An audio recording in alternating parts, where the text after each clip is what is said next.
Halo, selamat datang. Hari ini kita akan sama-sama menempuh sebuah perjalanan spiritual yang unik banget. Kita akan menggali makna-makna tersembunyi dari 10 ayat pilihan di surah Al-Baqarah. Ini bukan cuma soal baca teks biasa ya. Anggap aja ini undangan buat kita benar-benar merasakan pesan ilahi. Nah, kunci buat ngebuka perjalanan kita ini ada di ayat 121. Ayat ini ngingetin kita kalau membaca wahyu itu bukan cuma soal mata dan lidah kita yang bergerak, tapi ini soal koneksi jiwa. Inilah ide utama yang bakal jadi kompas kita selama penelaahan ini. Oke, ini dia nih peta perjalanan kita. Kita bakal mulai dengan memahami apa sih artinya membaca dengan jiwa, terus kita lanjut menyelami perjanjian yang diingat kembali. Setelah itu, kita akan jadi saksi ujian seorang pemimpin, membangun rumah Tuhan, dan doa yang melintasi waktu. Dan terakhir, perjalanan kita akan ditutup dengan menemukan jalan orang bijaksana. Setiap pemberhentian ini bakal ngebuka lapisan makna yang baru buat kita. Oke, kita mulai dari pemberhentian pertama, membaca dengan jiwa. Jadi apa sih bedanya antara cuma ya udah ngelafalin kata-kata suci sama bener-bener menghayatinya sampai ke dalam? Ayat 121 ngasih kita jawabannya. Jadi gini, ternyata ada dua cara membaca.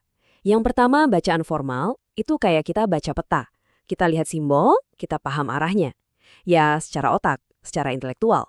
Tapi yang kedua, tilawah hakiki. Itu kayak kita beneran merasakan tanah yang kita injak.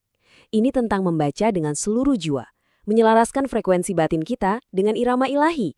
Jadi bedanya itu bukan lagi tahu atau nggak tahu, tapi antara sekedar dapat informasi dan beneran bertransformasi.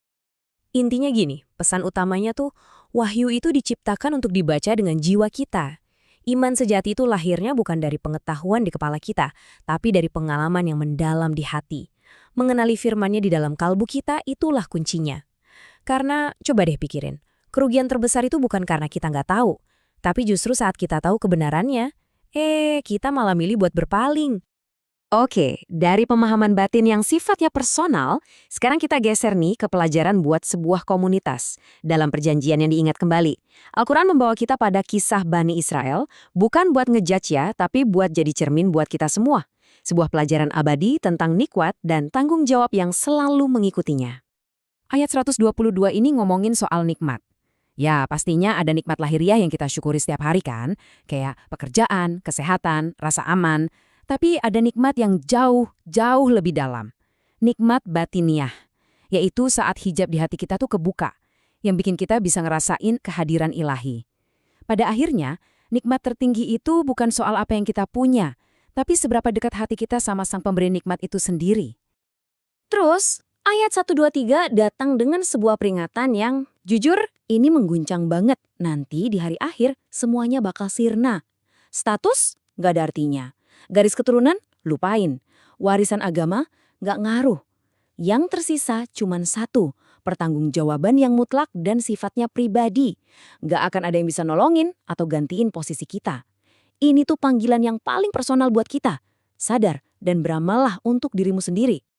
Nah, sekarang kita masuk ke jantung ceritanya, ujian seorang pemimpin. Fokus kita pindah ke Nabi Ibrahim, sosok teladan iman yang kepemimpinannya tuh bukan hadiah, tapi hasil tempaan ujian-ujian paling berat.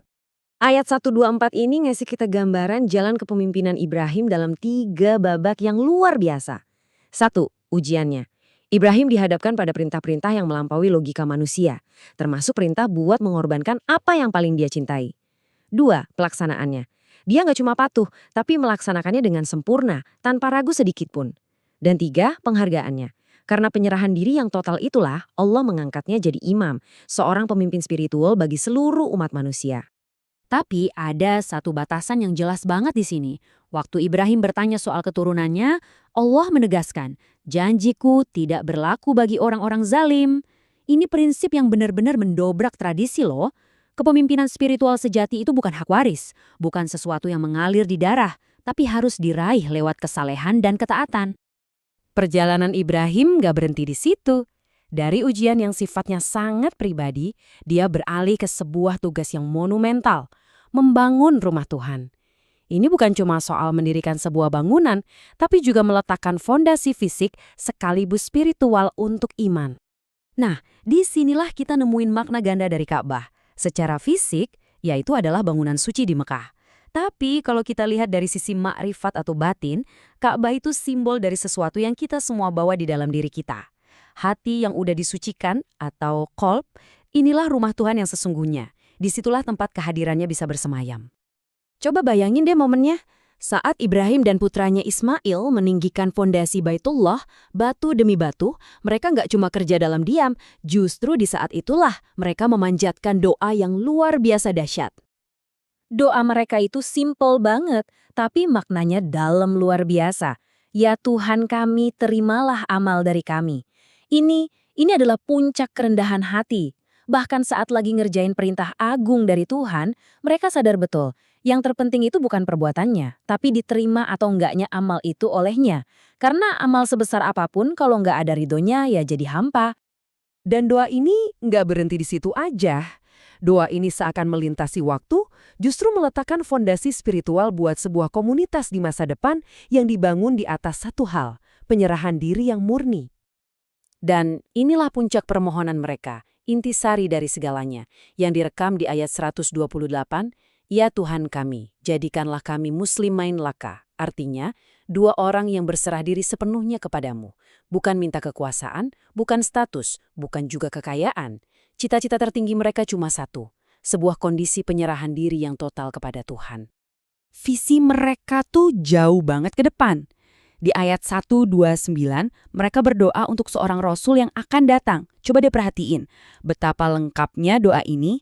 Seorang rasul yang bukan cuma bacain ayat-ayat, tapi juga ngajarin kitab dan hikmah, dan yang paling penting nih, juga menyucikan jiwa umatnya. Sebuah doa yang ribuan tahun kemudian terjawab dengan kehadiran Nabi Muhammad SAW. Oke, sekarang kita sampai di bagian akhir dari penelaahan kita, jalan orang-orang bijaksana.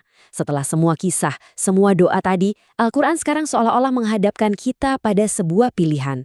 Dan pilihan ini nggak bisa kita hindari. Jadi, apa sih sebenarnya jalan Ibrahim atau Mila Ibrahim itu? Ayat 130 menjawabnya dengan sangat jernih. Ini adalah jalan tauhid yang murni. Esensinya simpel banget, menyerahkan diri sepenuhnya tanpa syarat kepada Tuhan Yang Maha Esa. Ini bukan soal label agama, budaya, atau warisan. Ini murni soal kondisi batin. Lalu, Al-Quran melontarkan pertanyaan yang wah nusuk banget. Siapa coba yang mau berpaling dari jalan semurni ini? Jawabannya, tajam dan mengejutkan. Hanya orang yang memperbodoh dirinya sendiri. Artinya apa? Menolak jalan yang lurus dan fitrah ini pada dasarnya adalah tindakan melawan dan menipu diri kita sendiri. Dan semua ini membawa kita ke satu pertanyaan terakhir.